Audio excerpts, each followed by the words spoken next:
Revenue డిపార్ట్మెంట్కు సంబంధించిన వ్యవస్థను నిర్వహించడానికి టెండర్ పిలవడానికి టీఎస్టీఎస్కి ఇస్తే టీఎస్టీఎస్ టెండర్ పిలిచి ఆ శాఖ మంత్రి కేటీఆర్ గారు ఈరోజు వీళ్ళందరూ ఇప్పుడు నేను చదివి వినిపించిన వాళ్ళు గాదే శ్రీధర్ రాజు, రాహుల్ గోస్వామి, ఆనంద్ కుమార్ ఇట్లాంటి విదేశీ పౌరులు విదేశీ సంస్థల చేతుల్లో ఉన్న కంపెనీలో ధరణి పోర్టల్ పెట్టడంతో పూర్తిగా భద్రంగా ఎవరికి తెలియకుండా ఇది ఒక కాంట్రాక్చువల్ అగ్రిమెంట్ అధ్యక్ష.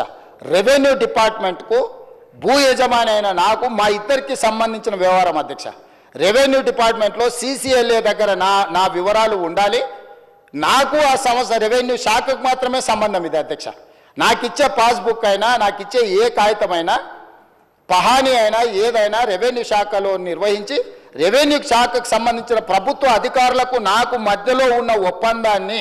కాళ్లలో భారం, వాపు లేదా అల్సర్ తో బాధపడుతున్నారా? ఇవి వెరికోస్ వెయిన్స్ లక్షణాలే. భారతదేశంలో number 1 varicose veins hospital Avis ను సంప్రదించండి. ఇప్పుడే మీ అపాయింట్మెంట్ ను బుక్ చేసుకోండి. ఈ రోజు ఒక డిజిటల్ వెబ్సైట్ను నిర్వహించే నెపం మీద ఈ రాష్ట్రంలో ఉన్న అందరి సమాచారాన్ని తీసుకెళ్ళి 2020 అక్టోబర్ వీరు మొదలుపెట్టింది నా నియోజకవర్గంలోనే అధ్యక్ష. ఈ ధరణి పోర్టల్ని ఆనాడు నేను పార్లమెంట్ సభ్యుడిగా బాధ్యత వహిస్తున్న మల్కాజ్గిరి పార్లమెంటు నియోజకవర్గంలో అక్టోబర్ 29, 2020 నాడు మూడుచింతలపల్లిలో ధరణి పోర్టల్ని మొట్టమొదట చంద్రశేఖరరావు గారు ప్రారంభించారు అధ్యక్ష.